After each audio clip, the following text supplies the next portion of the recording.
Em uma mansão luxuosa, um bebê começa a definhar misteriosamente após a chegada da nova esposa do magnate. A única que percebe algo estranho é uma mulher humilde, armada apenas com sua intuição e coragem. Mas o que ela descobre ao investigar o leite do bebê é tão perturbador que pode custar sua própria vida. Se esta história te interessou, não se esqueça de se inscrever no nosso canal e diga-nos de que cidade você nos está vendo. Continuamos? Prometo que essa vai ser a melhor história que você vai escutar na sua vida. Capítulo 1. Sombras na mansão. A mansão da família Almeida Silva sempre foi o tipo de lugar que fazia as pessoas pararem na calçada para admirar. Localizada em um dos bairros mais nobres de São Paulo, na região dos Jardins, a propriedade ocupava um quarteirão inteiro, com muros altos cobertos por trepadeiras perfeitamente podadas e um portão de ferro trabalhado que parecia mais uma obra de arte do que uma simples entrada. Era impossível passar por ali sem sentir aquela mistura de admiração e distância que os lugares muito ricos sempre provocam nas pessoas comuns. Dona Teresa conhecia cada canto daquela casa, cada mármore italiano do piso, cada lustre de cristal importado, cada quadro caríssimo pendurado nas paredes. Ela tinha chegado ali há mais de 30 anos, quando o senhor Eduardo ainda era um jovem empresário, cheio de sonhos e ambições, recém-casado com Adriana, uma mulher doce e simples que vinha de uma família tradicional paulistana. Teresa havia sido contratada como auxiliar de limpeza, mas com o tempo se tornara praticamente parte da família, cuidando da casa com o mesmo zelo com que cuidava de seus próprios filhos. O senhor Eduardo construiu um império, hotéis de luxo espalhados por todo o Brasil, resorts paradisíacos no Nordeste, pousadas charmosas nas montanhas de Minas Gerais. Tudo o que ele tocava parecia se transformar em ouro. Mas naquela manhã de setembro, enquanto Teresa subia as escadas de mármore rumo ao terceiro andar, ela não conseguia parar de pensar em como o dinheiro não protegia ninguém da dor. Fazia apenas 6 meses que Adriana havia partido. 6 meses desde aquele dia terrível no hospital, quando tudo que deveria ser alegria se transformou em despedida. A gravidez havia sido difícil desde o início, cheia de complicações que preocupavam os médicos. Mas Adriana insistia que estava tudo bem, que logo seguraria seu bebê nos braços e tudo faria sentido. O parto foi longo e complicado. Quando o pequeno Miguel finalmente nasceu, chorando com força nos braços das enfermeiras, parecia que o pior havia passado. Mas nas horas seguintes, o corpo de Adriana simplesmente não reagiu como deveria. As complicações se acumularam, uma após a outra, até que os médicos não puderam fazer mais nada. Teresa ainda se lembrava do grito que o senhor Eduardo deu quando recebeu a notícia. Um som que parecia vir de um lugar tão profundo da alma que ecoou pelos corredores do hospital inteiro. Ela estava ali, segurando o bebê Miguel que dormia tranquilo, alheio à tragédia que marcaria sua vida desde o primeiro dia. O menino nunca conheceria a mãe, nunca saberia do sorriso doce de Adriana, de como ela cantava baixinho enquanto arrumava flores no jardim, de como seus olhos brilhavam quando falava do filho que estava esperando. Os primeiros meses foram devastadores. Eduardo mal saía do quarto. A casa, antes cheia de vida e movimentação, se transformou em um mausoléu silencioso. O bebê chorava. Teresa e as outras funcionárias se revezavam nos cuidados, mas o pai mal conseguia olhar para o filho. Era como se Miguel fosse um lembrete constante de tudo que ele havia perdido. Teresa entendia a dor dele, mas seu coração se partia ao ver aquela criança crescendo sem o amor do pai, sem o calor de um abraço, sem alguém que olhasse para ele com aquele brilho especial que só os pais sabem dar. Foi nesse período de luto profundo que Cristina apareceu. Teresa se lembrava perfeitamente do dia em que a viu pela primeira vez. Era uma tarde de março. O sol entrava pelas janelas da sala de estar, criando aqueles raios de luz dourada que pareciam suspensos no ar. Ela estava arrumando os arranjos de flores quando ouviu o som de saltos altos no mármore da entrada. Virou-se e ali estava ela, alta, elegante, com um vestido que provavelmente custava mais do que Teresa ganhava em 6 meses. cabelos castanhos perfeitamente escovados caindo sobre os ombros, maquiagem impecável, um sorriso estudado nos lábios, pintados de vermelho. Cristina Mendes vinha do mundo da moda. Tinha sido modelo na juventude e agora trabalhava como consultora de imagem para empresários e celebridades. Foi em um evento beneficente, organizado por amigos em comum, que ela conheceu Eduardo. Ele estava vulnerável, perdido, buscando desesperadamente alguma forma de preencher o vazio que a morte de Adriana havia deixado. E Cristina, com toda a sua lábia e charme calculado, soube exatamente como se apresentar, como a salvação que ele precisava.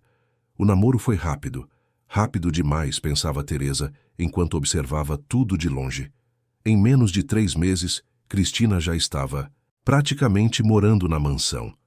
Em 6 meses, o casamento foi anunciado. Uma cerimônia discreta, apenas para pessoas íntimas, na capela da própria propriedade. Teresa assistiu de longe, com um aperto no peito que não conseguia explicar. Não era inveja, não era raiva.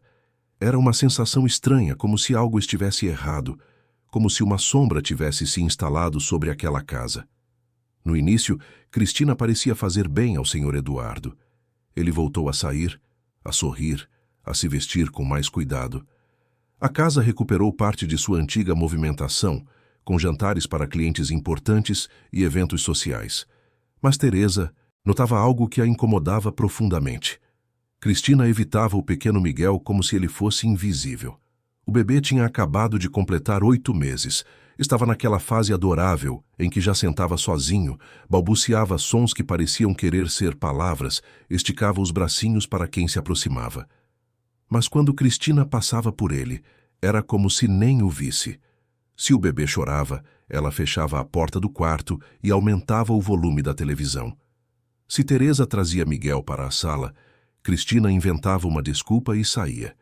Nas raras ocasiões em que precisava interagir com a criança, fazia com uma frieza mecânica, segurando-o como se fosse um objeto frágil e desagradável que precisava ser devolvido o quanto antes.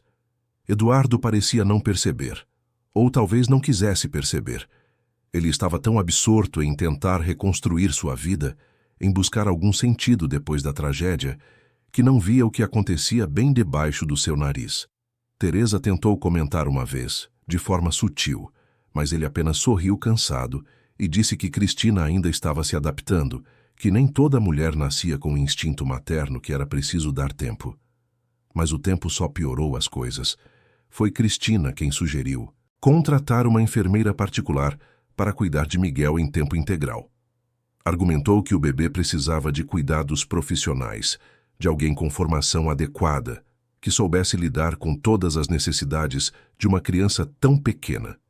Eduardo, sempre confiante nas decisões da nova esposa, concordou sem questionar. E assim, Valéria entrou na casa. Valéria Santos tinha 40 e poucos anos. Era baixa e robusta, com uma expressão séria que raramente se abria em sorrisos. Apresentou um currículo impecável: formação em enfermagem, especialização em cuidados pediátricos, referências de famílias importantes. Cristina tinha sido quem a indicou, disse conhecê-la através de uma amiga que também trabalhava no meio da moda. Teresa, desde o primeiro momento, sentiu algo estranho naquela mulher.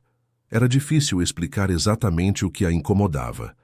Valéria era educada, eficiente, sempre vestida com seu uniforme branco impecável. Mas havia algo nos seus olhos, na forma como olhava para o bebê, que fazia Teresa sentir um frio na espinha.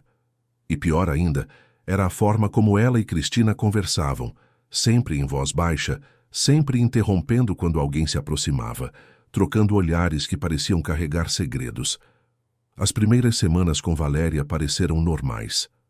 Miguel seguia sua rotina, era alimentado nos horários, certos dormia bem, brincava com seus brinquedos coloridos. Mas então, sutilmente, as coisas começaram a mudar. Teresa foi a primeira a notar. Ela tinha criado 4 filhos próprios, havia ajudado a cuidar de mais de uma dúzia de sobrinhos e netos. Conhecia bebês, sabia quando algo não estava certo. E com Miguel, definitivamente, algo não estava certo. O menino começou a ficar mais quieto. Antes ele era alegre, barulhento, sempre balbuciando e chamando atenção. Agora passava horas em silêncio, com um olhar distante, como se estivesse em outro mundo. Quando Valéria o alimentava, ele chorava e se debatia, virando o rosto para o lado, recusando a mamadeira com uma insistência que não era normal. A enfermeira forçava, às vezes de forma brusca, dizendo que a criança estava mimada e precisava aprender a comer direito. Mas o que mais alarmou Teresa foi perceber que Miguel estava emagrecendo. Aos poucos, mas de forma visível. As bochechas rechonchudas começaram a afinar, os bracinhos ficaram mais finos, a roupinha que antes ficava justa, agora estava folgada. Ela comentou com Valéria, que respondeu com irritação, dizendo que era normal bebês terem variações de peso, que ela era a profissional ali e sabia o que estava fazendo. Uma noite, Teresa não conseguiu dormir. Ficou deitada no seu quartinho de empregada no anexo da casa, olhando para o teto, pensando. Algo estava errado, muito errado, e ela precisava descobrir o quê. Na manhã seguinte, decidiu observar mais de perto. Ficou por perto durante o horário da alimentação, fingindo estar ocupada com tarefas domésticas. Viu quando Valéria preparou a mamadeira na cozinha, medindo o pó da fórmula com uma colher que parecia pequena demais, enchendo a mamadeira com água demais. Viu quando a enfermeira sacudiu o recipiente com pressa, sem se importar se estava bem misturado. E viu quando Miguel, ao ser alimentado, chorou tanto que ficou sem ar, virando o rostinho para o lado, recusando aquele líquido que parecia não ter gosto de nada. No mesmo dia, à tarde, Eduardo chegou mais cedo do escritório. Ele estava começando a fazer isso com mais frequência, tentando ser mais presente na vida do filho. Pegou Miguel no colo, sentou-se na poltrona da sala e pediu que Teresa preparasse uma mamadeira. Ela preparou exatamente como sempre fazia, seguindo as instruções da lata de fórmula, medindo corretamente, aquecendo na temperatura ideal. E então aconteceu algo que fez o coração de Teresa quase parar. Miguel bebeu tudo, sem reclamar, sem chorar, sem virar o rosto. Ficou tranquilo no colo do pai, sugando a mamadeira com apetite, os olhinhos começando a brilhar novamente com aquela vivacidade que havia sumido. Eduardo sorriu, um sorriso genuíno que Teresa não via há meses, e disse baixinho: "Está vendo, meu filho? Papai está aqui. Tudo vai ficar bem." Mas Teresa sabia que não estava tudo bem. Nada estava bem. Naquela noite, depois que todos já dormiam, ela desceu até a cozinha. Precisava ter certeza. Precisava confirmar suas suspeitas antes de fazer qualquer acusação. Com mãos trêmulas, preparou 2 mamadeiras. Uma exatamente como Valéria fazia, com as medidas que havia observado durante o dia. Outra do jeito correto, seguindo as instruções da embalagem. A diferença era gritante. A mamadeira de Valéria tinha uma cor mais clara, mais aguada. O cheiro era fraco, quase inexistente. Teresa molhou o dedo e provou. O gosto era de água com um leve traço de leite. A outra, preparada corretamente, tinha consistência, cheiro forte de leite, sabor nutritivo. Qualquer pessoa conseguiria ver a diferença, como ninguém havia percebido antes. Ou talvez alguém tivesse percebido e simplesmente não se importasse. O coração de Teresa acelerou. Ela guardou um pouco daquela fórmula diluída em um pequeno frasco limpo, escondendo-o no fundo da sua bolsa. Precisava de provas, precisava de algo concreto antes de confrontar quem quer que fosse. Mas uma coisa ela sabia com certeza: aquilo não era negligência, era proposital. Estava sendo feito de forma deliberada e calculada. Mas por quê? Por que alguém faria isso com um bebê indefeso? Que tipo de monstruosidade era aquela? Na manhã seguinte, Teresa acordou determinada. Tinha um filho, Roberto, que trabalhava como técnico de laboratório em um hospital particular na zona sul da cidade. Era um rapaz sério, estudioso, que havia conseguido se formar fazendo faculdade à noite enquanto trabalhava durante o dia. Ela sempre teve orgulho dele, de como tinha vencido na vida apesar das dificuldades. Pegou o ônibus até o hospital, levando o frasco escondido na bolsa. Encontrou Roberto durante o intervalo do almoço dele, em uma lanchonete próxima. Ele estranhou a visita inesperada da mãe, mas ficou ainda mais preocupado quando ela contou tudo. O comportamento estranho de Cristina e Valéria, o emagrecimento do bebê, a diferença nas mamadeiras. Mãe, isso é muito sério. Se você estiver certa, estamos falando de algo gravíssimo, disse Roberto, olhando para o frasco como se fosse uma bomba prestes a explodir. Eu sei, filho. Por isso preciso de provas. Preciso saber exatamente o que essa mulher está colocando na comida daquela criança. Roberto concordou em fazer análises discretas no laboratório. Disse que levaria alguns dias, mas que conseguiria resultados detalhados. Teresa voltou para a mansão com o coração pesado, mas com uma centelha de esperança. Logo saberia a verdade. E quando soubesse, faria o que fosse preciso para proteger aquele bebê. Os dias seguintes foram uma tortura.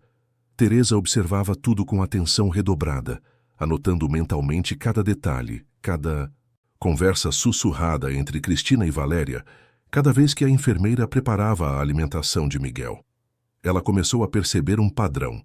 Sempre que Eduardo estava em casa, Valéria pedia para Teresa ou outra funcionária preparar a mamadeira.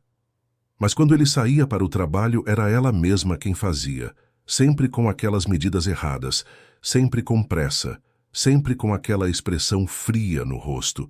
E Cristina estava sempre por perto, supervisionando, como se quisesse ter certeza de que tudo estava sendo feito exatamente como planejado. Uma tarde, Teresa passou pelo quarto de Miguel e ouviu vozes. Parou do lado, de fora da porta entreaberta, o coração disparado. Era Cristina e Valéria conversando em voz baixa, mas nem tão baixa assim. Ele está perguntando por que o menino está tão magrinho, dizia Valéria com um tom de preocupação. Diga que é fase de crescimento, que é normal. Os médicos já não confirmaram que não tem nada de errado nos exames, respondeu Cristina impaciente. Sim, mas aquela empregada velha fica de olho em tudo. Ela me incomoda. Teresa, não se preocupe com ela. É só uma empregada. Quem vai acreditar na palavra dela contra a nossa? Cristina riu baixinho, um som que não tinha nada de alegre. Só mais algumas semanas, Valéria. Só mais um pouco e tudo vai estar resolvido.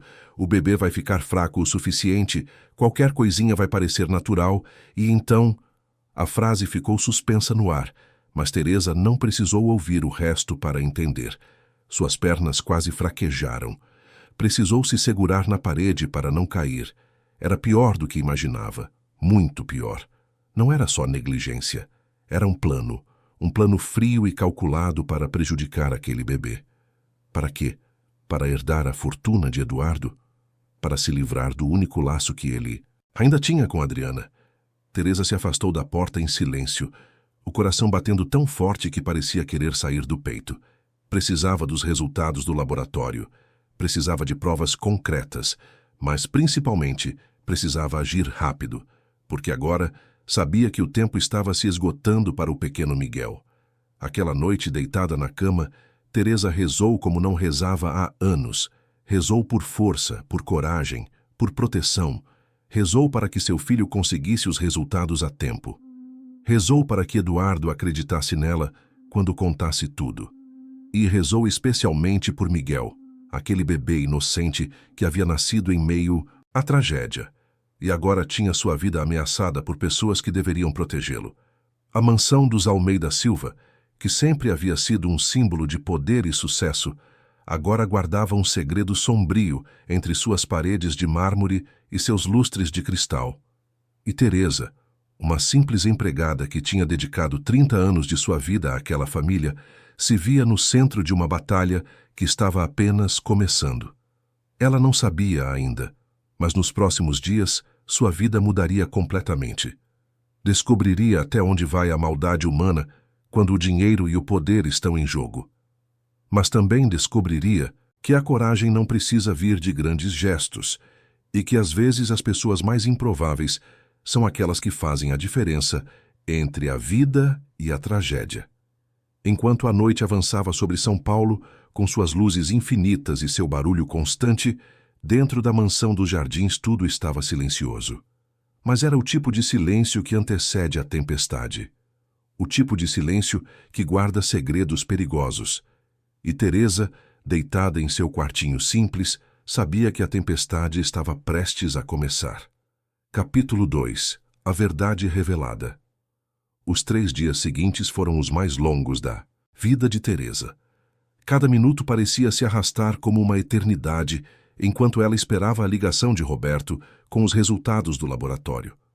Continuava sua rotina normal na mansão, limpando, organizando, preparando refeições, mas seus olhos e ouvidos estavam sempre atentos, sempre observando cada movimento de Cristina e Valéria. Miguel continuava definhando. A cada dia ficava mais apático, mais quieto, mais distante. Teresa tinha que fazer um esforço sobre-humano para não agarrar aquele bebê e sair correndo da casa. Mas sabia que precisava ser inteligente, estratégica. Se agisse por impulso sem provas concretas, seria apenas sua palavra contra a de 2 mulheres que tinham todo o poder e influência ao seu lado. Foi numa quinta-feira de manhã, enquanto Teresa dobrava roupas na lavanderia, que seu celular finalmente tocou. O nome de Roberto piscava na tela. Com mãos trêmulas, ela atendeu e saiu para o jardim longe de ouvidos curiosos. Mãe, eu preciso conversar com você pessoalmente. Não posso falar isso pelo telefone. A voz de Roberto estava tensa, carregada de uma urgência que fez o estômago de Teresa revirar. É grave, filho? Muito grave, mãe, muito grave mesmo. Estou saindo do hospital agora. Posso encontrar você na praça perto da mansão em meia hora? Teresa concordou e desligou.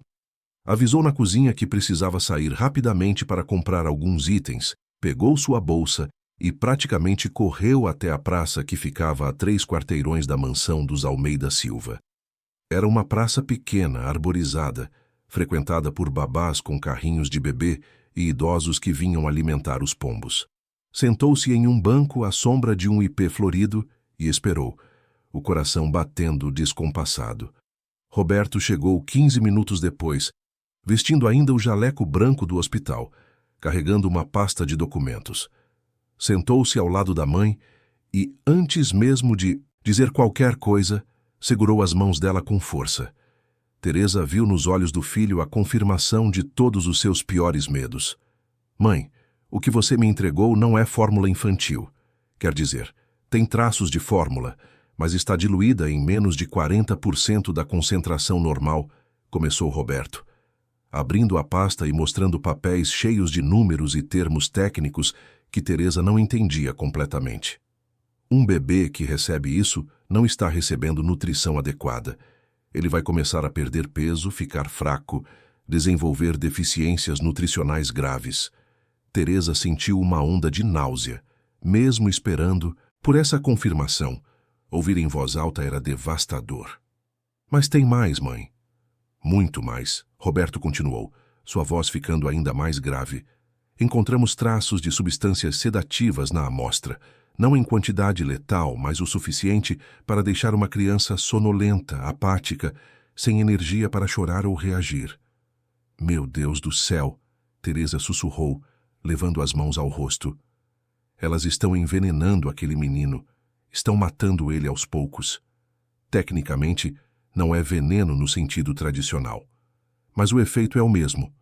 Um bebê subnutrido e sedado não tem defesas. Qualquer infecção simples pode se tornar grave. Qualquer problema de saúde menor pode evoluir para algo sério. E quando algo acontecer, vai parecer natural. Vai parecer que a criança tinha alguma condição não diagnosticada, explicou Roberto, a raiva contida transparecendo em sua voz. Isso é premeditado, mãe. Isso é um plano deliberado. Teresa ficou em silêncio por um momento, processando tudo. As peças do quebra-cabeça se encaixavam de forma assustadora. Cristina e Valéria estavam prejudicando Miguel de propósito, de forma lenta e calculada, para que quando algo grave acontecesse, ninguém suspeitasse. Eduardo herdaria mais uma tragédia, ficaria ainda mais vulnerável, e Cristina teria controle total sobre ele e sua fortuna. O que eu faço agora, filho? Como eu salvo aquele bebê? Teresa perguntou, as lágrimas começando a descer pelo rosto. Você vai até o Sr. Eduardo e conta tudo. Mostra esses documentos. Exige que ele leve Miguel a um médico independente, que não tenha nenhuma ligação com Cristina ou Valéria.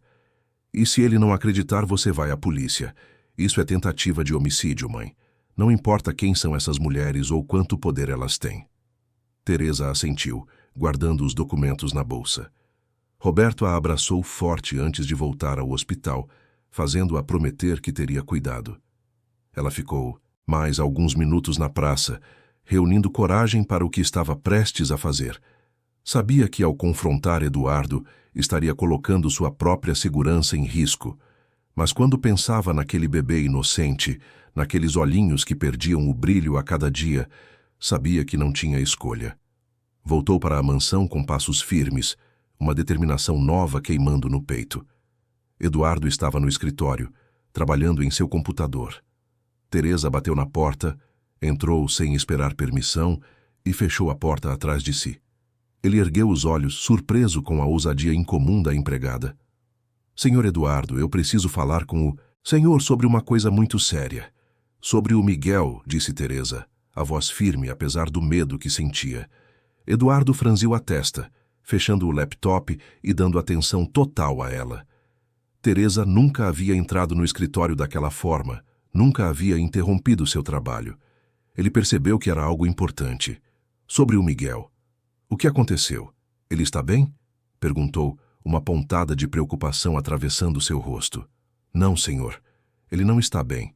E não está bem porque alguém está fazendo mal a ele. De propósito. As palavras ficaram suspensas no ar por um momento. Eduardo a olhou como se não tivesse entendido direito, como se Teresa tivesse falado em outro idioma. Do que você está falando, Teresa? Que tipo de acusação é essa? Teresa então contou tudo. Cada detalhe que havia observado nas últimas semanas, cada conversa sussurrada que havia escutado, cada comportamento estranho. Contou sobre as mamadeiras diluídas, sobre como Miguel chorava quando Valéria o alimentava, mas comia normalmente quando era Eduardo quem dava a comida. Contou sobre a conversa que havia escutado entre Cristina e Valéria. E, finalmente, tirou os documentos do laboratório da bolsa e colocou sobre a mesa. Eduardo pegou os papéis com mãos, que começavam a tremer. Leu uma vez, depois outra, depois mais uma. Teresa viu a cor sumir do rosto dele. Viu suas mãos começarem a apertar as bordas do papel com tanta força que quase rasgavam. Isso não pode ser verdade, ele murmurou. Mas sua voz não tinha convicção. Cristina não faria isso. Ela não faria. Senhor Eduardo, eu trabalhei nesta casa por mais de 30 anos. Cuidei do senhor quando era jovem. Cuidei da dona Adriana. E agora estou tentando cuidar do seu filho. Eu não teria coragem de vir aqui e dizer essas coisas se não tivesse certeza absoluta. Seu filho está em perigo. Eduardo se levantou bruscamente, derrubando a cadeira. Começou a andar de um lado para o outro do escritório, passando as mãos pelo cabelo, a respiração ficando mais pesada. Teresa viu o momento exato em que ele decidiu acreditar nela. Foi como se uma máscara caísse de seu rosto, revelando por baixo o horror da compreensão. Onde elas estão agora? Perguntou, a voz baixa, mas carregada de uma fúria contida que Teresa nunca tinha visto nele. Cristina saiu para um almoço. Valéria está no quarto com o Miguel. Eduardo saiu do escritório como um furacão. Teresa o seguiu, o coração disparado. Eles subiram as escadas até o terceiro andar onde ficava o quarto do bebê. Eduardo empurrou a porta com força, fazendo Valéria pular do susto. Ela estava sentada em uma poltrona mexendo no celular, enquanto Miguel dormia no berço, pálido e quieto demais para uma criança de 8 meses. Saia. Saia da minha casa agora, disse Eduardo, sua voz gelada como gelo. Valéria ficou de pé, confusa, olhando de Eduardo para Teresa e de volta para Eduardo. Senhor Eduardo, eu não entendo. Fiz algo errado? Você sabe muito bem o que fez. E quando minha advogada terminar de preparar a documentação, você vai responder criminalmente por isso. Agora saia antes que eu chame a segurança para tirá-la daqui. Valéria empalideceu. Por um segundo, sua máscara de profissionalismo caiu e Teresa viu em seus olhos o pânico de quem foi descoberto. Ela pegou sua bolsa rapidamente e saiu do quarto quase correndo, descendo as escadas com pressa. Eduardo foi até o berço e pegou Miguel no colo. O bebê abriu os olhos, ainda sonolento demais por causa dos sedantes, e Teresa viu uma lágrima descer pelo rosto do pai. Ele abraçou o filho contra o peito, sussurrando pedidos de desculpa repetidamente. Eu não vi. Como eu não vi? Como deixei isso acontecer com você? Repetia, a voz quebrada de emoção. Teresa se aproximou, tocando gentilmente o ombro dele. O senhor estava sofrendo, estava vulnerável. Elas se aproveitaram disso, disse ela, sua própria voz embargada. Mas agora o senhor sabe, e agora pode proteger seu filho. Eduardo assentiu, enxugando as lágrimas. Pegou o telefone e ligou para seu médico particular, exigindo que viesse imediatamente à mansão para examinar Miguel. Depois ligou para sua advogada, pedindo que iniciasse todos os procedimentos legais possíveis contra Valéria. E por último, com a voz tensa, ligou para Cristina. Teresa ouviu apenas o lado da conversa de Eduardo, mas foi suficiente para entender. Ele exigiu que ela voltasse para casa imediatamente, não aceitou desculpas ou adiamentos, e desligou sem esperar resposta. As próximas 2 horas foram um turbilhão. O médico chegou e examinou Miguel minuciosamente, confirmando desnutrição e encontrando níveis baixos de várias vitaminas essenciais. Recomendou internação imediata para a estabilização, mas Eduardo recusou, dizendo que não tiraria o filho de perto dele nem por um segundo. O médico então elaborou um plano de recuperação nutricional rigoroso que deveria ser seguido em casa, sob supervisão constante. Cristina chegou pouco antes das 3 da tarde. Entrou pela porta principal com aquele andar confiante que sempre tinha, mas Teresa percebeu uma pontinha de nervosismo em seus olhos quando viu Eduardo esperando por ela na sala de estar, com Miguel no colo e uma expressão no rosto que não aceitaria mentiras. "O que foi tão urgente, querido?" perguntou Cristina, tentando manter o tom casual, mas sua voz saiu levemente aguda demais. Eduardo não respondeu imediatamente. Apenas olhou para ela por um longo momento, como se estivesse vendo pela primeira vez quem ela realmente era. Depois, com movimentos cuidadosos, entregou Miguel para Teresa segurar e caminhou até Cristina, parando a poucos centímetros dela. "Quanto tempo você planejou isso?" perguntou, sua voz perigosamente baixa. "Desde quando decidiu que meu filho era um obstáculo que precisava ser removido?" Teresa viu a cor sumir do rosto de Cristina.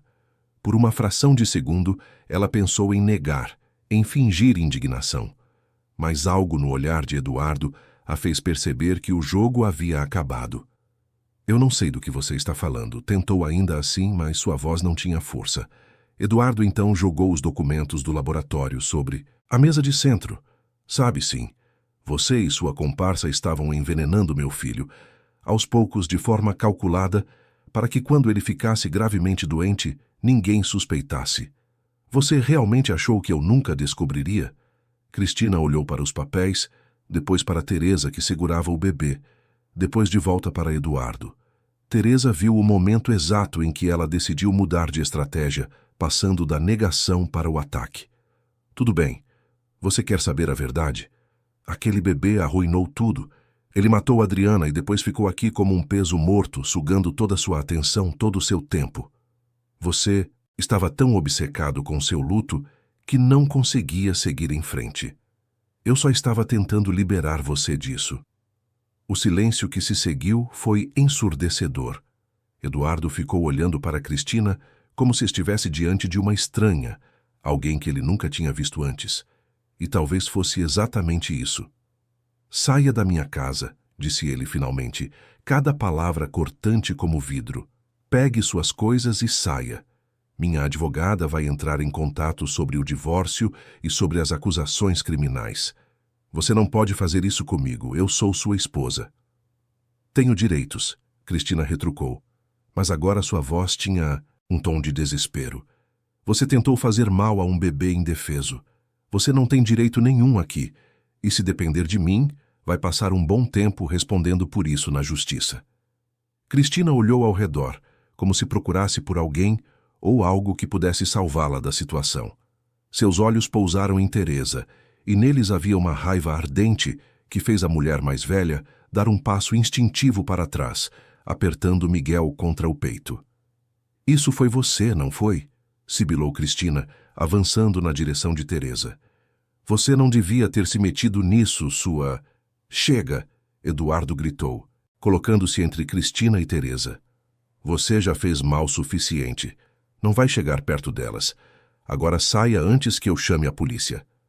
Cristina recuou, mas o olhar que lançou para Teresa foi de puro ódio. Ela subiu as escadas para o quarto que dividia com Eduardo, e Teresa ouviu o som de gavetas sendo abertas e fechadas com força, de objetos sendo jogados em malas.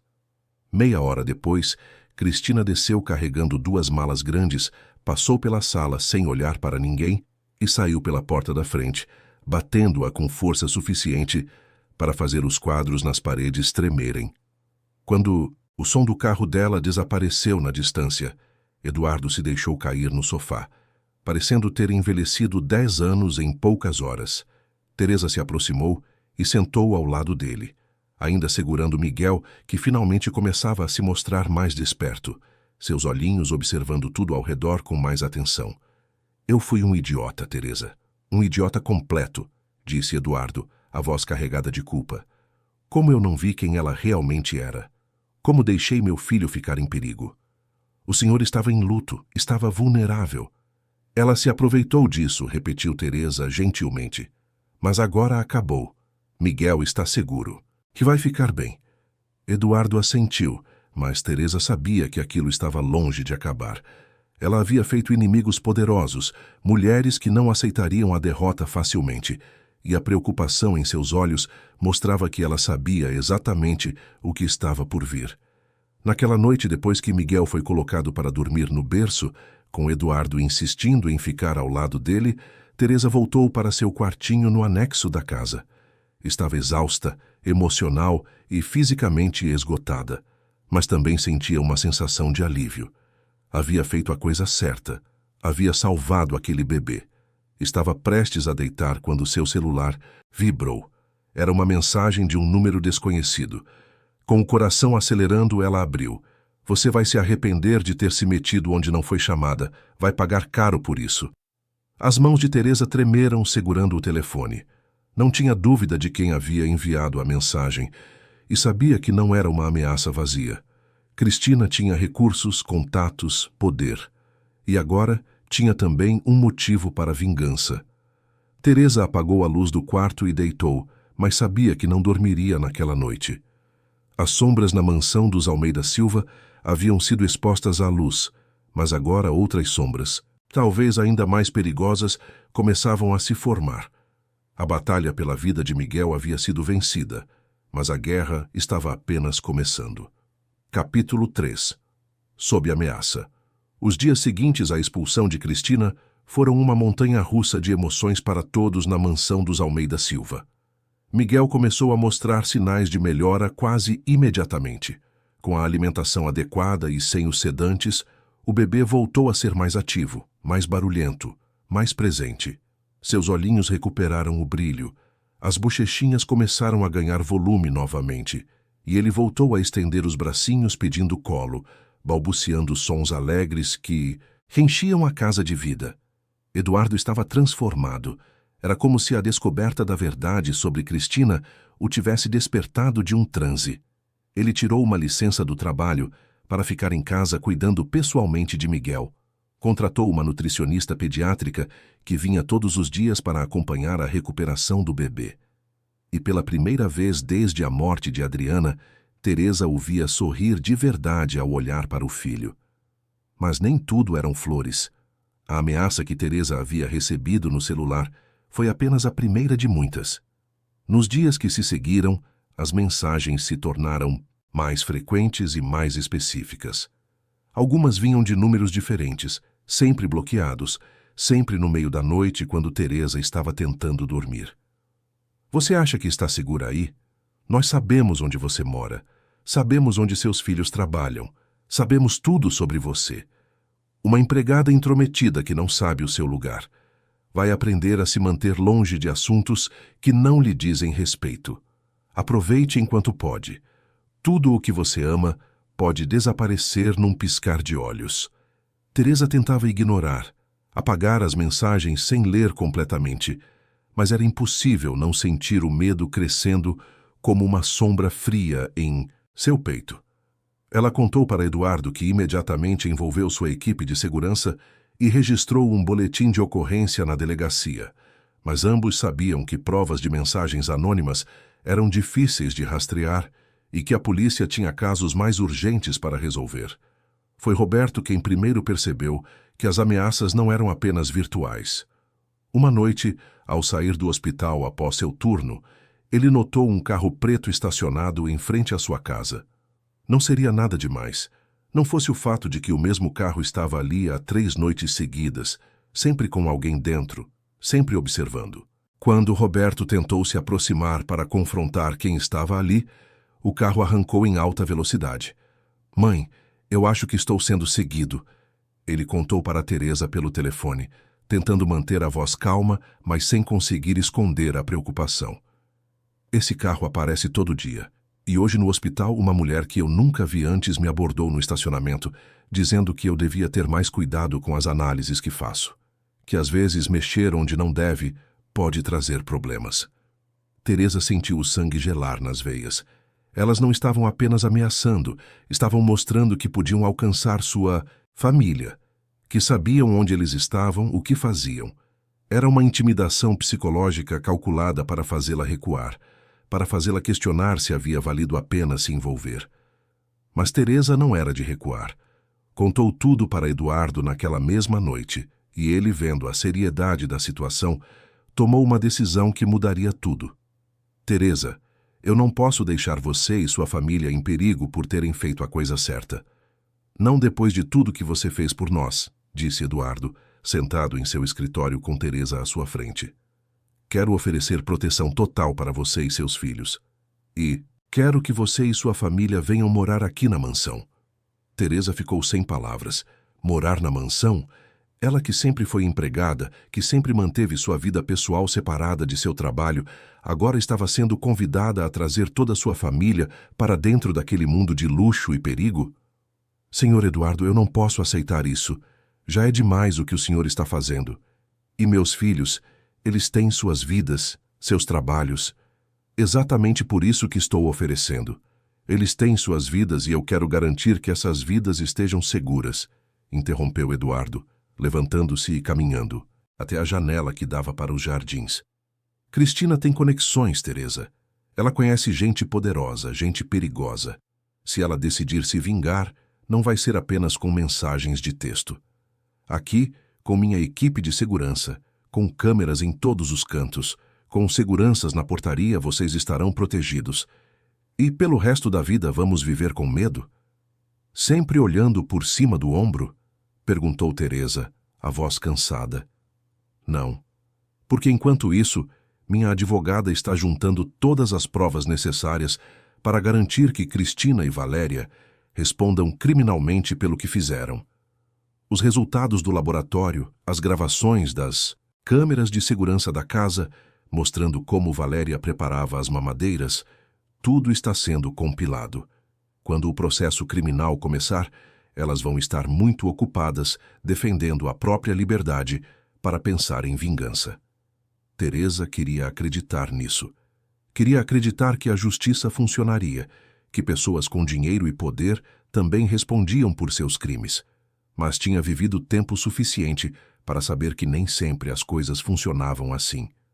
Ainda assim, pensando em Roberto, em seus outros filhos que também poderiam estar em perigo, ela sabia que aceitar a proteção de Eduardo era a decisão mais sensata. "Está bem, mas só até isso tudo se resolver.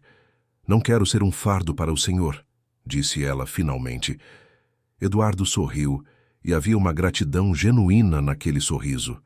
"Teresa, você salvou meu filho, salvou minha vida. Nunca será um fardo. Nunca." Nos dias seguintes, a mansão passou por uma transformação. Eduardo mandou reformar a ala dos fundos, criando apartamentos confortáveis para Teresa e seus 3 filhos. Roberto foi o primeiro a se mudar, trazendo apenas o essencial de sua casa alugada na Zona Sul. Os outros 2 filhos de Teresa, Marcela, que trabalhava como professora, e Júnior, que era motorista de aplicativo, também aceitaram o convite depois de alguns incidentes estranhos em suas próprias casas. Um carro que os seguia, um estranho perguntando sobre eles aos vizinhos. A presença da família de Teresa trouxe uma nova energia para a mansão. Marcela, que sempre teve jeito com crianças, começou a passar tempo com Miguel contando histórias e cantando músicas infantis. Júnior ajudava com pequenos reparos pela casa e adorava conversar com os seguranças sobre técnicas de proteção. E Roberto, sempre sério e estudioso, se tornou uma espécie de consultor informal de Eduardo sobre questões de saúde de Miguel. Mas a tranquilidade era apenas superficial. As câmeras de segurança captavam movimentos estranhos nos arredores da propriedade. Carros que passavam devagar demais. Pessoas que paravam do outro lado da rua, fingindo mexer no celular, mas claramente observando a mansão. Uma noite, os seguranças pegaram um homem tentando escalar o muro dos fundos. Ele fugiu antes que pudessem detê-lo, mas a mensagem estava clara. Elas não tinham desistido. Foi numa tarde chuvosa de outubro que a situação escalou de forma assustadora. Teresa estava na cozinha preparando o jantar quando ouviu gritos vindos do jardim. Correu até a janela e viu Marcela cambaleando em direção à casa, pálida, como um fantasma, com Miguel nos braços chorando assustado. "Mãe, tinha alguém lá fora? Alguém me chamou pelo nome!" gritava Marcela, entrando pela porta da cozinha com as mãos tremendo. Eu estava brincando com o Miguel perto das roseiras quando ouvi uma voz de mulher chamando meu nome. Quando olhei, tinha uma mulher do outro lado do muro, me olhando com um sorriso estranho. Ela disse: "Tão bonito esse bebê. Seria uma pena se algo acontecesse com ele, não é, Marcela?" Teresa sentiu o sangue gelar. Agarrou Marcela e Miguel, puxando-os para dentro e trancando todas as portas. Acionou o alarme de emergência que Eduardo havia instalado, e em segundos, os seguranças estavam revistando todo o perímetro da propriedade. Não encontraram ninguém, mas todos sabiam que a ameaça havia sido real. Eduardo voltou correndo do escritório onde estava em reunião online. Ao ver Marcela ainda tremendo e Miguel chorando nos braços de Teresa, sua expressão se transformou em fúria contida. "Acabou. Isso acabou agora", disse ele, pegando o telefone e discando um número. Quando atenderam do outro lado, sua voz era dura como aço. "Delegado Carvalho, Eduardo Almeida Silva. Preciso falar com você sobre uma situação urgente. Meu filho e minha família estão sendo ameaçados e tenho todas as provas de quem está por trás disso. Preciso que tome providências imediatas." A conversa durou quase 1 hora. Eduardo forneceu todos os detalhes, todos os documentos, todas as gravações das câmeras de segurança. O delegado, que era conhecido de longa data da família Almeida Silva, prometeu agilizar o processo e enviar uma equipe para investigar as ameaças. Naquela noite, ninguém conseguiu dormir direito. Teresa ficou no quarto com Marcela e Miguel, que só conseguiu pegar no sono depois de muito embalo e carinho. Roberto e Júnior se revezavam fazendo rondas pela casa junto com os seguranças. E Eduardo passou a noite no escritório ao telefone, acionando todos os contatos que tinha, pedindo favores, exigindo que a lei fosse aplicada.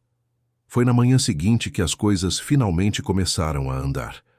A advogada de Eduardo, doutora Patrícia Drummond, uma mulher de 60 anos com reputação impecável, chegou à mansão com notícias. Havia conseguido uma ordem judicial para investigar as contas bancárias de Cristina e Valéria, e o que encontraram era devastador. Havia transferências suspeitas nos meses anteriores à tentativa de prejudicar Miguel. Pagamentos de Cristina para Valéria que ultrapassavam em muito o salário de uma enfermeira. E-mails trocados entre as duas discutindo o plano em detalhes, pensando que haviam apagado, mas que especialistas forenses conseguiram recuperar. E o mais incriminador de todos, mensagens de texto entre Cristina e um terceiro número não identificado, contratando pessoas para seguir e intimidar a família de Teresa. Com isso, temos provas mais do que suficientes para pedir a prisão preventiva das duas, explicou doutora Patrícia, ajeitando os óculos enquanto revisava os documentos. Tentativa de homicídio, conspiração, intimidação de testemunhas, formação de quadrilha. As acusações são graves e as provas são sólidas. Mas e enquanto isso? Enquanto o processo corre, minha família continua em perigo? Perguntou Eduardo, a preocupação evidente em sua voz. Por isso pedi também medida protetiva de urgência. Cristina e Valéria serão proibidas de se aproximar de todos vocês. Qualquer violação dessa ordem resultará em prisão imediata. E com as provas que temos, o juiz já assinou a ordem de prisão preventiva. A polícia deve executá-la a qualquer momento. Como se o destino estivesse ouvindo, o telefone de Eduardo tocou. Era o delegado Carvalho. Teresa e todos os presentes observaram enquanto Eduardo ouvia, seu rosto passando por várias expressões. Surpresa, alívio e, finalmente, uma satisfação sombria. Cristina foi presa há 1 hora quando tentava embarcar em um voo para Miami, anunciou ele ao desligar. Valéria também foi detida em um hotel onde estava escondida. Ambas estão sob custódia e vão responder por todas as acusações. O alívio que tomou conta da sala era quase palpável. Marcela começou a chorar, dessa vez de alívio. Roberto abraçou a mãe. Júnior soltou um suspiro longo que parecia estar segurando há dias. E Teresa, que havia carregado o peso de tudo aquilo sobre os ombros, finalmente sentiu suas pernas fraquejarem, tendo que se sentar. Mas doutora Patrícia levantou uma mão, o rosto ainda sério. Isso é uma vitória, mas não o fim. Cristina tem recursos para pagar fiança, e provavelmente vai tentar. Precisamos nos manter vigilantes. E vocês, especialmente Teresa e sua família, vão precisar depor, testemunhar, passar pelo processo judicial. Não será fácil. Eu sei, disse Teresa, sua voz firme apesar do cansaço. Mas estou pronta. Faria tudo de novo para proteger o Miguel. Faria 1000 vezes. Eduardo se aproximou de Teresa e, surpreendendo a todos, a abraçou. Não era um abraço de patrão para a empregada, mas de alguém genuinamente grato, de alguém que reconhecia o sacrifício e a coragem. Você salvou meu filho, Teresa.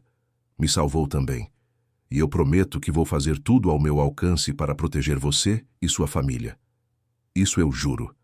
Naquela tarde, pela primeira vez em semanas, a mansão dos Almeida Silva teve um momento de paz verdadeira. Miguel brincava no tapete da sala, cercado por Marcela que fazia caretas engraçadas, fazendo-o gargalhar. Roberto e Júnior jogavam cartas na mesa da cozinha, relaxados pela primeira vez desde a mudança. E Teresa, sentada em uma cadeira perto da janela, observava tudo com um sorriso cansado, mas satisfeito. A batalha não havia terminado completamente. Ainda havia o processo judicial pela frente, os depoimentos, as audiências.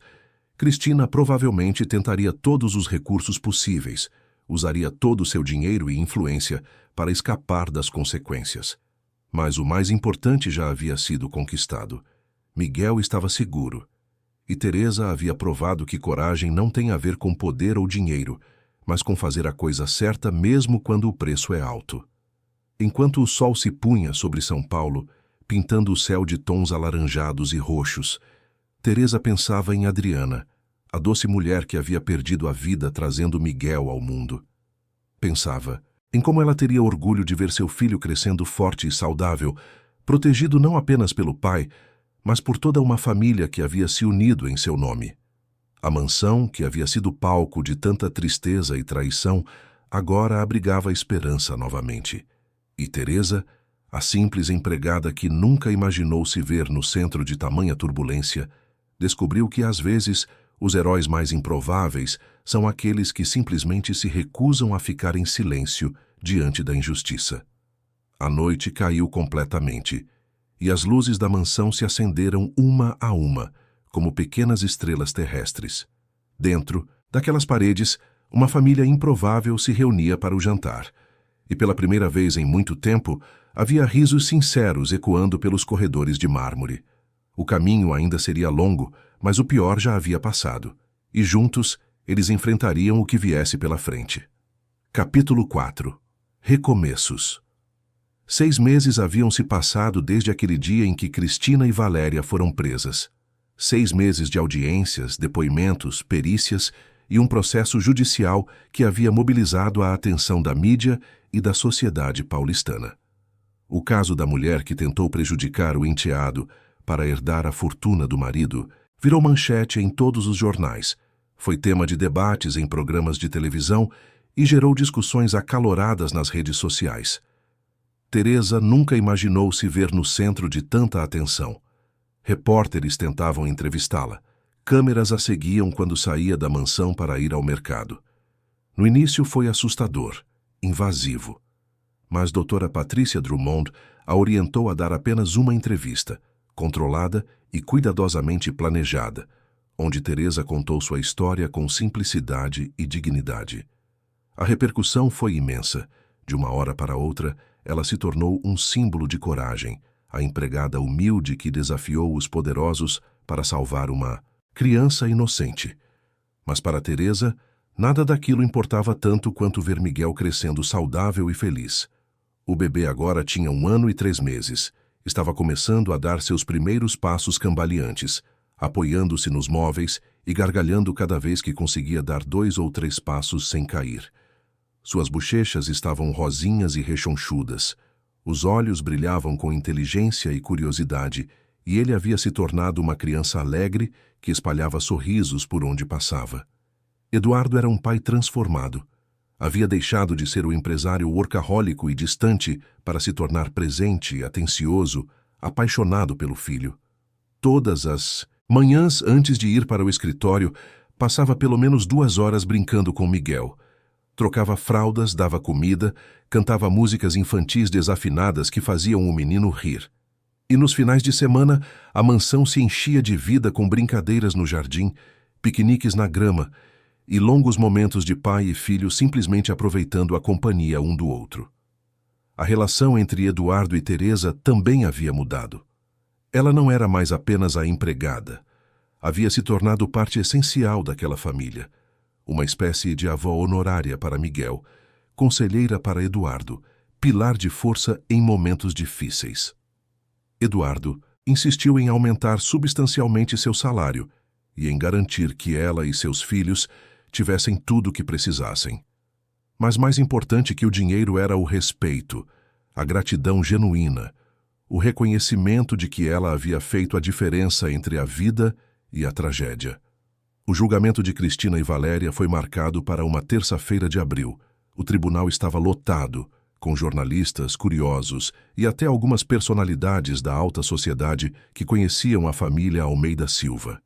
Teresa sentou-se ao lado de Eduardo, seus 3 filhos atrás deles, todos vestidos com suas melhores roupas, todos nervosos, mas determinados. Cristina entrou na sala escoltada por guardas, vestindo um terno cinza discreto, muito diferente das roupas de grife que costumava usar. Seu rosto estava mais magro, pálido, e havia uma dureza em seus olhos que não estava lá antes. Ela olhou para Eduardo com uma mistura de raiva e algo que poderia ser arrependimento, mas desviou o olhar rapidamente quando ele não demonstrou nenhuma emoção. Valéria veio logo depois, também escoltada, parecendo menor e mais assustada do que Teresa se lembrava. A enfermeira, que sempre foi tão confiante e fria, agora estava visivelmente abalada, as mãos tremendo enquanto era conduzida ao banco dos réus. O julgamento durou 3 dias inteiros. Foram apresentadas todas as provas. Os laudos do laboratório mostrando a fórmula diluída e adulterada, as gravações das câmeras de segurança, os registros de mensagens recuperados pelos peritos, os depoimentos dos médicos que examinaram Miguel e confirmaram a desnutrição grave e os traços de sedativos. Roberto depôs como técnico responsável pelas análises iniciais, explicando com termos técnicos como a fórmula havia sido deliberadamente manipulada. Mas foi o depoimento de Teresa que marcou o julgamento. Ela subiu ao estrado com dignidade, respondeu a todas as perguntas com clareza e honestidade. Quando o advogado de defesa tentou insinuar que ela havia inventado tudo por ciúmes ou por querer chamar atenção, Teresa o encarou nos olhos e disse com voz firme: "Eu não ganhei nada com isso, além de ameaças e medo pela segurança da minha família. mas faria tudo de novo porque a vida daquela criança vale mais do que qualquer coisa. E nenhuma ameaça, nenhum poder, nenhum dinheiro vai me fazer ficar em silêncio diante do mal. O silêncio que se seguiu foi profundo. Até o juiz pareceu tocado pelas palavras. O advogado de defesa não insistiu mais naquela linha de questionamento. Eduardo também depôs, contando sobre seu período de luto profundo, sobre como Cristina havia se aproveitado de sua vulnerabilidade, sobre a negligência com Miguel que ele, cego pela própria dor, não havia percebido. Sua voz falhou quando descreveu o momento em que viu os resultados do laboratório, quando compreendeu que seu próprio filho estava sendo envenenado sob seu teto com sua permissão implícita por não ter prestado atenção. As lágrimas desceram pelo seu rosto quando disse: "Quase perdi meu filho por confiar nas pessoas erradas, mas Teresa, uma mulher que eu via apenas como empregada, provou ter mais coragem e integridade do que eu alguma vez demonstrei." O veredito veio no terceiro dia. O júri levou apenas 2 horas para deliberar. Quando voltaram, o porta-voz se levantou com uma expressão grave e leu: "Consideramos as rés, Cristina Mendes e Valéria Santos, culpadas de todas as acusações apresentadas: tentativa de homicídio contra menor, formação de quadrilha, intimidação de testemunhas, falsidade ideológica e abuso de confiança." Um murmúrio percorreu a sala. Cristina fechou os olhos por um longo momento, como se estivesse tentando bloquear a realidade. Valéria começou a chorar baixinho. O juiz bateu o martelo pedindo silêncio e procedeu com a sentença: 8 anos de prisão em regime fechado para cada uma, sem direito a recursos em liberdade. Quando as duas foram levadas para fora da sala, Cristina olhou para trás uma última vez. Seus olhos encontraram os de Eduardo, e dessa vez havia apenas derrota naquele olhar. Ela havia perdido tudo: o marido, a fortuna que cobiçava, sua liberdade, sua reputação. E sabia que havia sido por sua própria ganância e crueldade. Do lado de fora do tribunal, na escadaria onde dezenas de jornalistas esperavam, Eduardo deu uma breve declaração. Com Teresa ao seu lado e doutora Patrícia logo atrás, ele agradeceu à justiça, aos investigadores, e especialmente àquela mulher que teve coragem de denunciar o que estava acontecendo quando seria tão mais fácil ficar em silêncio. Teresa não quis falar, apenas acenou para as câmeras com um sorriso tímido, mas suas ações já haviam falado mais alto do que qualquer palavra poderia fazer. A vida na mansão dos Almeida Silva foi gradualmente voltando a alguma normalidade, ainda que fosse uma normalidade completamente diferente da que existia antes. A casa, antes tão formal e hierárquica, tinha se tornado mais acolhedora, mais parecida com um verdadeiro lar. Marcela havia aceitado um emprego como tutora particular de Miguel, ensinando-o através de brincadeiras e atividades lúdicas. Roberto ainda trabalhava no hospital, mas agora morava confortavelmente na mansão, contribuindo com os custos e ajudando com o que podia. Júnior havia montado um pequeno serviço de transporte particular para executivos, usando contatos que Eduardo lhe apresentou, e prosperava em seu negócio. E Teresa, bem, Teresa continuava sendo Teresa. Ainda acordava cedo, ainda supervisionava a casa, ainda preparava as refeições com o mesmo carinho de sempre. A diferença é que agora fazia isso não como empregada, mas como parte da família. Eduardo insistia que ela não precisava mais trabalhar, que tinha garantido sua aposentadoria e que ela merecia descansar. Mas Teresa sempre sorria e dizia que não saberia o que fazer consigo mesma se parasse. Aquela casa era seu propósito, e Miguel era a razão pela qual tudo tinha valido a pena. 1 ano depois do julgamento, em uma tarde ensolarada de domingo, a mansão estava em festa. Era o aniversário de 2 anos de Miguel, e Eduardo havia organizado uma celebração que encheu os jardins de decorações coloridas, brinquedos, uma pequena piscina inflável, e muitas crianças correndo e brincando por toda parte. Havia familiares que Eduardo não via há anos, amigos verdadeiros que haviam permanecido ao seu lado durante toda a turbulência, e vizinhos que tinham se tornado mais próximos. Mas o momento mais especial do dia aconteceu quando Eduardo pediu a atenção de todos. Com Miguel no colo, o menino usando uma coroa de papel dourado de aniversariante, Eduardo fez um discurso emocionado.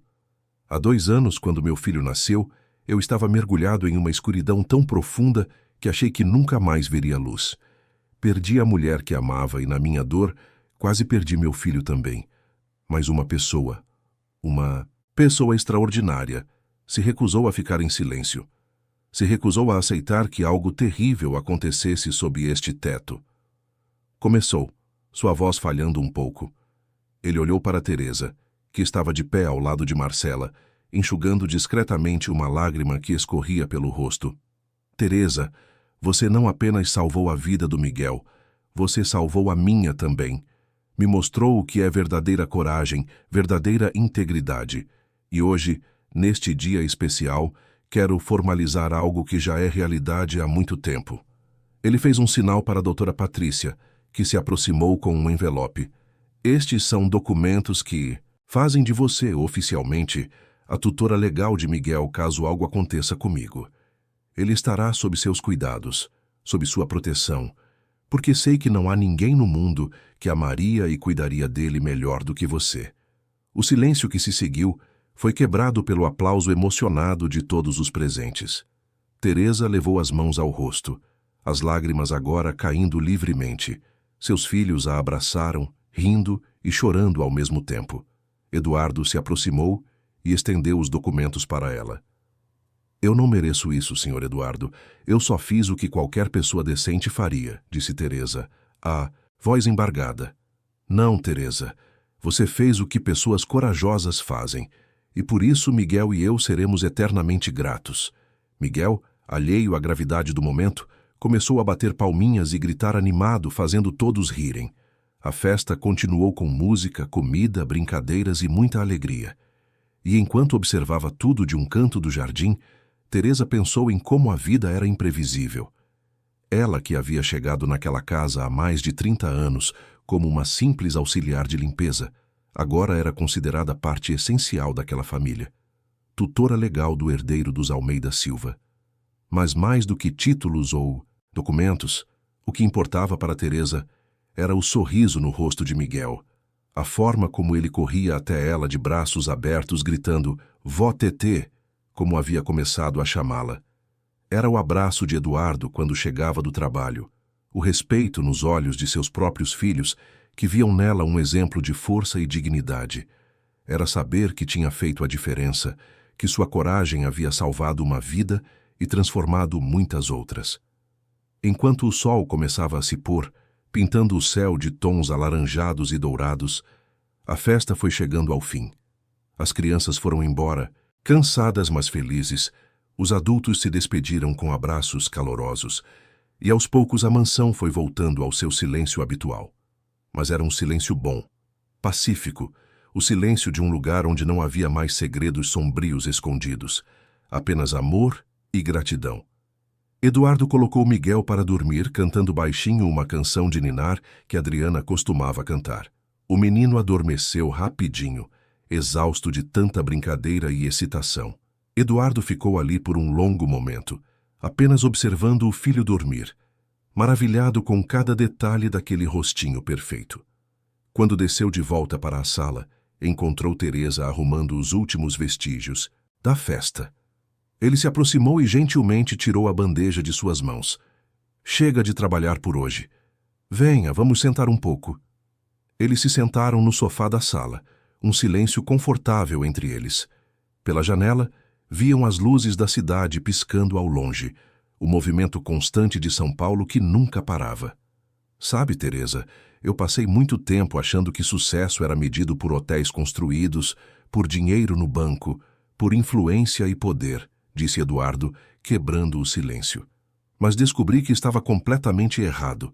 Sucesso de verdade é ter alguém como você ao nosso lado. É ver meu filho crescendo saudável. É poder olhar no espelho e saber que, no final, fiz as escolhas certas. Teresa sorriu, aquele sorriso sábio de quem viveu muito e aprendeu ainda mais. A vida tem um jeito de nos ensinar o que realmente importa, Sr. Eduardo. Às vezes de forma dolorosa, é verdade, mas sempre vale a pena aprender a lição. Sempre com sua sabedoria, Teresa, sempre me mostrando o caminho certo. Ela riu baixinho.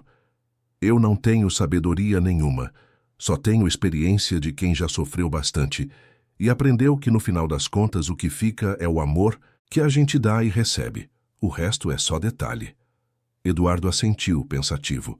Ficaram ali mais alguns minutos em silêncio companheiro, dois sobreviventes de uma tempestade que podia ter destruído tudo, mas que no final acabou apenas mostrando do que eram feitos. Quando Teresa finalmente se levantou para ir para seu quarto, Eduardo a chamou mais uma vez. Teresa, obrigado. Por tudo. Por nunca desistir, mesmo quando era mais fácil ficar em silêncio. Por salvar meu filho. Por me salvar também. Ela se virou, os olhos brilhando com lágrimas contidas. Não precisa agradecer, Sr. Eduardo. Aquele menino lá em cima é a razão de tudo. E eu faria tudo de novo, 1000 vezes se fosse preciso. E com isso ela subiu as escadas rumo ao seu quarto, deixando Eduardo sozinho com seus pensamentos. Ele ficou ali por mais um tempo, refletindo sobre tudo o que havia acontecido nos últimos 2 anos. As perdas, as traições, a dor, mas também as descobertas, as lições, o amor que havia florescido das cinzas da tragédia. Lá em cima, no quarto de Miguel, Teresa entrou silenciosamente para dar uma última olhada no menino antes de dormir. Ele dormia profundamente, abraçado ao ursinho de pelúcia que Marcela havia dado de presente. Teresa ajeitou o cobertor sobre ele, beijou levemente sua testa e sussurrou uma oração de gratidão. Obrigada, meu Deus, por me dar coragem quando eu precisei, por proteger este menino, por me mostrar que idade não importa, que posição social não importa, que o que importa é ter o coração no lugar certo e a coragem de agir quando necessário. Ela saiu do quarto e foi para o seu, onde finalmente se deitou na cama confortável que agora chamava de sua.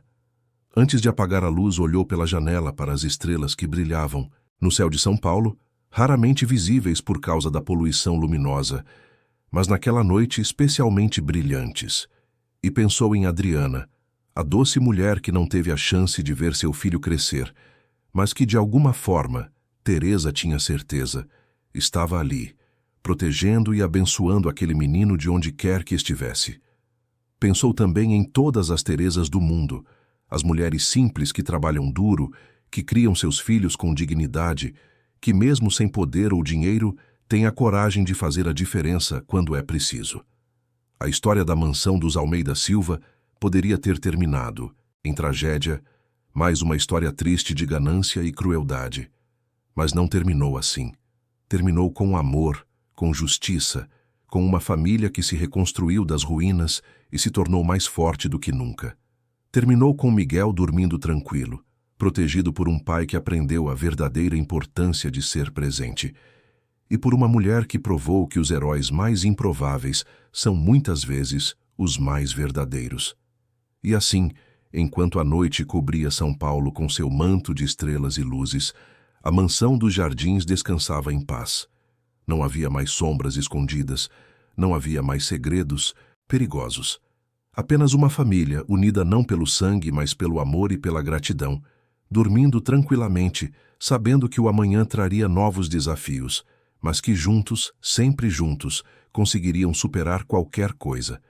Porque no final, como Teresa sempre dizia, o amor verdadeiro e a coragem de fazer o certo são as únicas coisas que realmente importam nesta vida, e eles tinham ambos em abundância.